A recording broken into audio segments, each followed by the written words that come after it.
जिस आईएएस ने उखाड़ा आजम खान का किला, उसकी हो गई यूपी से विदाई। अखिलेश के शासन में डेपुटेशन मिला था, योगी के बन गए थे फेवरेट। सीएम योगी की ख्वाहिश यही थी कि वो आईएएस यूपी में अब भी करे काम। मुख्यमंत्री योगी आदित्यनाथ ने बहुत कोशिश की किसी तरह से अपने फेवरेट आईएएस अधिकारी को यूपी में ही रोक कर रखें। सीएम योगी चाहते थे कि किसी तरह से केंद्र सरकार उन्हें 1 साल तक के लिए और यूपी में ही रहने दे, लेकिन इजाजत नहीं मिली। योगी का वो खास अधिकारी अपने कैडर में चला गया। उस आईएएस अफसर ने रामपुर में आजम खान का किले को ध्वस्त करने में अहम भूमिका निभाई थी। अब उनकी विदाई की घड़ी नजदीक आ गई है। जिस कलेक्टर ने एक जमाने में आजम की संपत्तियों को ध्वस्त कराया था, जिसने सपा नेता पर ताबड़तोड़ मुकदमे कराए थे और जिसने उनके परिवार तक को जेल की सलाखों के पीछे पहुंचा दिया था, अब उसे यूपी से विदा होना पड़ रहा है। रामपुर का कभी जिलाधिकारी रह चुके वो अपने कोर कैडर सिक्किम में लौट रहे हैं। फिलहाल वो मुरादाबाद के कमिश्नर के रूप में कार्यरत हैं। अभी 2 महीने की ट्रांसफर लीव पर भेजे गए हैं। छुट्टी से लौटने के बाद वो अपने कोर कैडर में चले जाएंगे।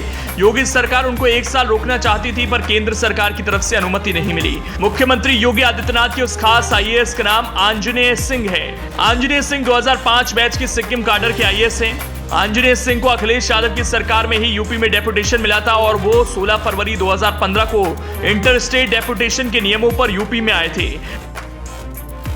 नियमानुसार 5 साल तक आंजनेय डेपुटेशन पर रह सकते थे। 2019 के लोकसभा चुनाव से ठीक पहले फरवरी महीने में आंजनेय को यूपी के रामपुर जिले का डीएम बनाया गया। इसके 1 साल बाद आंजनेय का 5 साल डेपुटेशन पूरा होना था। हालांकि आंजनेय ने जब डीएम बनने के बाद आजम खान पर शिकंजा कसना शुरू किया तो केंद्र ने उनके डेपुटेशन को 2 साल के लिए और बढ़ा दिया। आंजनेय ने इसी दौरान तमाम ऐसी संपत्तियां आजम और उनके परिवार से मुक्त कराई जिन पर अवैध कब्जे का आरोप था। इसके अलावा उन्होंने आजम खान को भूमाफिया तक घोषित कर दिया।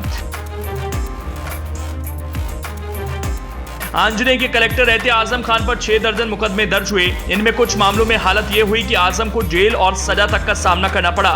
7 साल का वक्त पूरा होने पर आंजनेय 1 और साल यानी 2023 तक डेपुटेशन पर रहे, लेकिन अब यह समय भी पूरा हो गया। आंजनेय को बीच में मुरादाबाद का कमिश्नर बनाकर प्रमोट कर दिया गया था। हालांकि कमिश्नर रहते हुए रामपुर का चुनाव कराने पर उन पर धांधली के आरोप भी लगे थे। यह आरोप सपा का था। अब आंजनेय के डेपुटेशन का वक्त पूरा हो गया है। योगी सरकार चाहती थी कि डेपुटेशन का वक्त 1 साल और बढ़ाया जाए, लेकिन ऐसा हो न सका। केंद्र को भेजी चिट्ठी का भी कोई जवाब नहीं आया। आंजनेय अब 2 महीने की ट्रांसफर लीव पर भेजे गए हैं। इसके बाद वो सिक्किम में अपना मूल कैडर ज्वाइन कर लेंगे। सपा का कहना है कि काम निकलने के बाद सरकार ने अपने सबसे खास अफसर को साइडलाइन किया है। हालांकि सरकार का कहना है कि मूल कैडर में वापसी एक नियम अनुसार हुए प्रोसेस का ही हिस्सा है।